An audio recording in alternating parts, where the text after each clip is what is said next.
Bon allez hop, aujourd'hui nouvelle vidéo là. Aujourd'hui on va parler de quoi? En vrai vous avez dû le voir au titre. Aujourd'hui ça va parler des cartes. Voilà des cartes, mais pas des cartes en général. De pourquoi une carte peut coter, ok? C'est pas une science exacte, ok? Il y a plein d'autres paramètres. Mais je pense que je vais essayer de parler de plus ou moins 5 points. 5 points essentiels pour se dire ok, si cette carte coche au moins 2, 3, 4, voire 5 points, c'est bon, ça peut coter.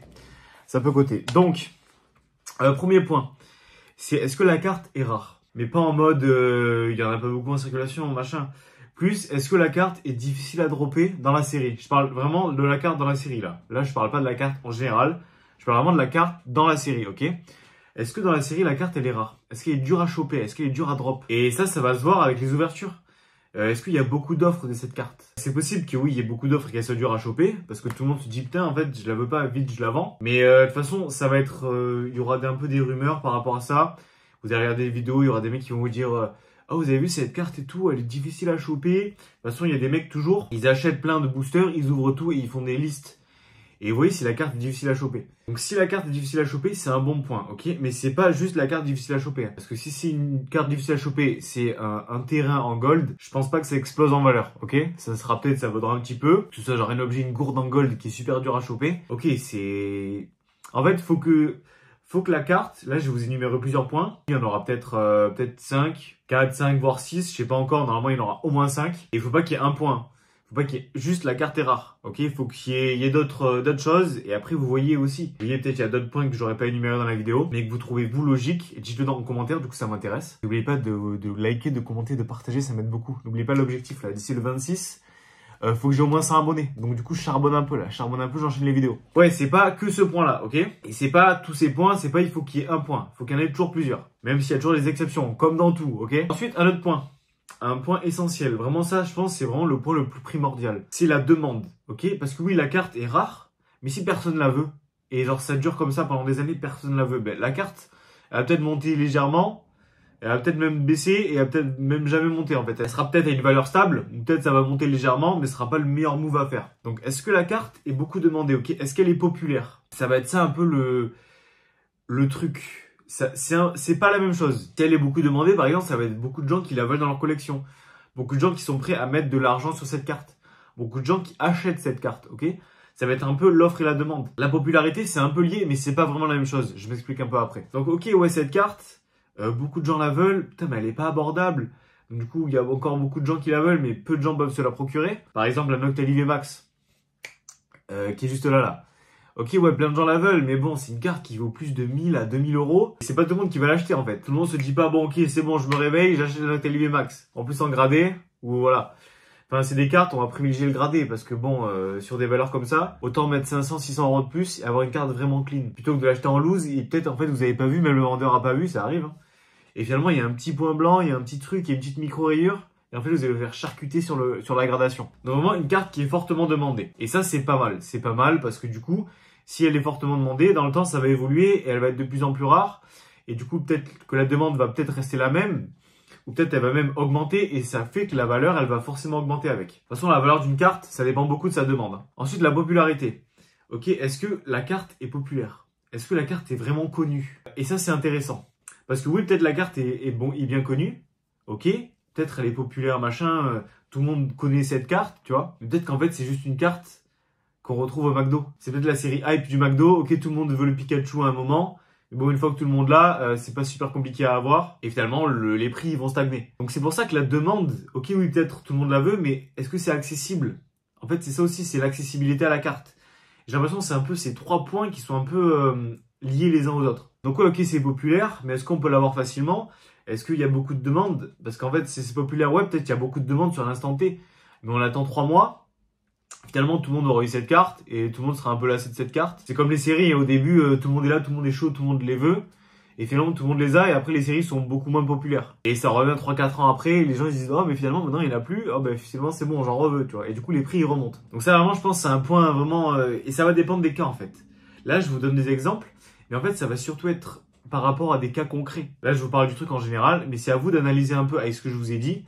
Et avec votre expérience, de se dire « Ok, là... » il y a pas mal de points qui correspondent, mais est-ce qu'ils correspondent pour la bonne raison? Et je dis, ok, bon, celle-là, ouais, finalement, ouais, du coup, j'y vais. Allez, c'est bon, là, j'y vais, je sens que c'est bon. j'ai bien analysé le truc, c'est bon, je rentre. Ensuite, une carte.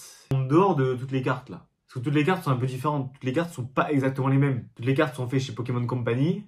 Des fois, il y en a, elles ont des points blancs, des fois, elles ont des défauts. Donc, ce qui est vraiment important aussi dans le prix d'une carte, est-ce qu'elle va coter? Parce que vous pouvez avoir la plus belle carte du monde. Hein. Vous pouvez avoir, je vous dis n'importe quoi, le Dracofeu 7 de base édition 1. Bon, c'est pas la plus belle carte du monde, mais c'est une des plus populaires. Vous pouvez l'avoir si vraiment la carte est déchirée, elle vaut rien. Et l'état est très important, surtout sur le récent. Le récent, vraiment, je pense, c'est primordial. Vraiment, le récent, viser les états parfaits. De soleil et lune. Soleil et lune, encore, vous pouvez avoir un peu des points blancs, des machins sur certaines cartes. Mais vraiment, de soleil et lune, fin soleil et lune, jusqu'à maintenant, jusqu'au bloc qui sort en ce moment, essayez de privilégier des cartes parfaites. Vraiment, essayez de privilégier ça parce qu'en fait, c'est moins compliqué à choper que oui, par exemple, un Dracofeu.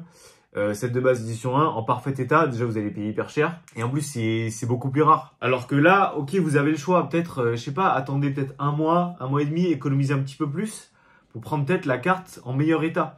Et du coup cette carte, au lieu que par exemple, je sais pas, vous avez votre carte, il y a quelques défauts, quelques points blancs machin, bon ok, elle va monter mais elle montera un peu moins vite parce qu'il y aura moins de gens intéressés. Alors que vous l'avez en bon état, ouais peut-être vous allez rentrer un peu plus haut parce que du coup vous allez économiser un peu plus, vous allez acheter un peu plus fort. Mais au final, la carte elle va monter encore plus haut et encore plus vite. Donc ça, je pense, c'est vraiment l'état, c'est quelque chose de primordial. Et si vous pouvez l'avoir en gradé, ça c'est vraiment une folie. Gradé, bonne note, c'est bon, c'est parfait. Donc aussi, du coup, ce qui va dépendre aussi d'un peu tout ça là. Pas de l'état. Là, je vais donner un autre exemple, mais ça va pas dépendre de l'état. Ce qui est plus popularité, demande, est-ce que la carte est rare, machin. Surtout popularité et demande. Ça va être le Pokémon. Parce que ouais, si vous avez un Pikachu, si vous avez une carte super rare de Pikachu, qui est en plus en bon état, qui est en plus demandé et qui est en plus populaire, et là vous avez le jackpot. Et c'est un peu pour ça que les cartes d'évolution céleste, elles coûtent autant cher. Et que vraiment, elles sont super demandées. Parce qu'en fait, la plupart des cartes, pas toutes, hein, mais c'est des Pokémon que tout le monde apprécie, genre Rayquaza, Noctali, Mentali, toutes les évolutions, Dracolos. En fait, c'est des cartes que tout le monde apprécie. Et c'est des Pokémon que tout le monde apprécie, surtout des Pokémon populaires. Parce que je vous dis n'importe quoi, style le combat, il y a plein de cartes qui sont super belles. Hein. Les Chifours et tout, ils sont magnifiques. Mais bon, c'est des Chifours. Des Chifours, c'est pas notre génération, quoi. C'est la génération des petits qui, eux, n'ont pas encore assez d'argent pour commencer à investir dans les cartes Pokémon. Peut-être, ouais, ça va péter quand ils seront plus grands, peut-être dans 10 ans, comme nous, en fait. C'est pas négligé non plus, hein. Ça dépend de vos stratégies. Mais vraiment, si vous prenez des Pokémon appréciés, des belles générations, des Pokémon légendaires, des Pokémon iconiques, des Pokémon avec une belle histoire, qui ont été mis en valeur dans les films, dans les séries, là, honnêtement, en général, c'est carton plein. Et un truc qui dépend aussi du Pokémon, ça va être un autre point, qui est un peu lié. En fait, je mets des points, mais qui sont un peu tous liés entre eux. Et c'est ça qui est intéressant. C'est que la carte soit belle.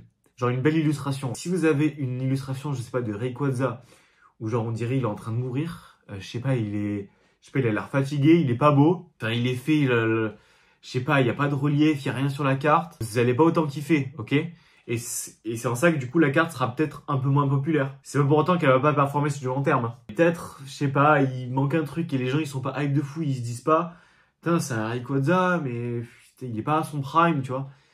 Il a pas tout le charisme qu'il doit avoir. Donc ouais, ils sont un peu réticents sur cette carte. Ça veut pas dire qu'elle va pas coter, hein. Mais c'est juste un conseil. Donc ouais, il faut que l'illustration soit vraiment belle en fait. Et vous aussi, ça va vous faire kiffer, parce que vous êtes là, vous avez votre carte que vous la trouvez super belle, vous êtes content quoi. Après, il y a aussi l'illustrateur. Bon après ça, je pense, en vrai l'illustrateur, enfin Pokémon en général, c'est rare qu'il fasse des cartes dégueulasses. Oui, ça arrive, mais souvent quand le Pokémon est bien, ben souvent il le respecte. Pas tout le temps, c'est sûr. Et dans 90%, voire 80% des cas, c'est souvent le cas. Et après c'est sûr, il y a vraiment trois gros. Je crois j'avais vu une vidéo d'un mec qui disait il y a vraiment trois gros dessinateurs chez Pokémon, ceux qui ont vraiment fait l'histoire. Mais à chaque fois il y en a des nouveaux.